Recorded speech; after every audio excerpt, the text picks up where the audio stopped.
राज्यसभा में आज समूचे विपक्ष ने एक मत और एक स्वर से सरकार से अमेरिका और भारत की जो ट्रेड डील की घोषणा राष्ट्रपति ट्रंप और अमेरिका की एग्रीकल्चर मिनिस्टर के द्वारा की गई है, उस पर जवाब मांगा, उसकी तफसील मांगी।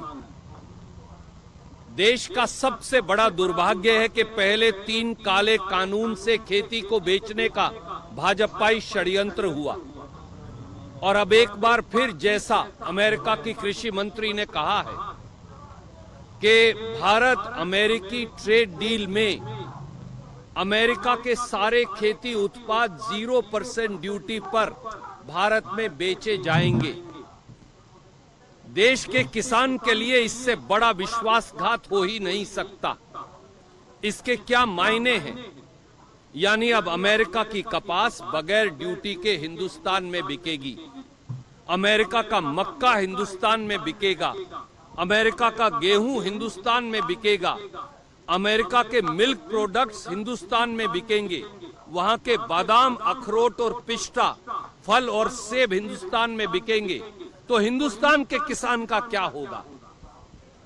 क्या मोदी सरकार ये नहीं जानती कि लगातार हिंदुस्तान अमेरिका के मिल्क प्रोडक्ट्स और खेती के प्रोडक्ट्स पर इसलिए बैन लगाते हैं कि हम अपने किसान का संरक्षण करना चाहते हैं।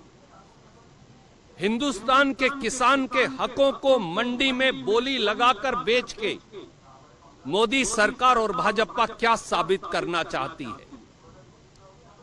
इसलिए समूचे विपक्ष ने एक निर्णय किया कि सरकार सामने आए, उस समझौते को पटल पर रखे और पर्दे के पीछे हिंदुस्तान के किसान के हितों को रात के अंधेरे में मोदी सरकार द्वारा कैसे बेचा गया, इसकी पूरी चर्चा सदन के अंदर हो।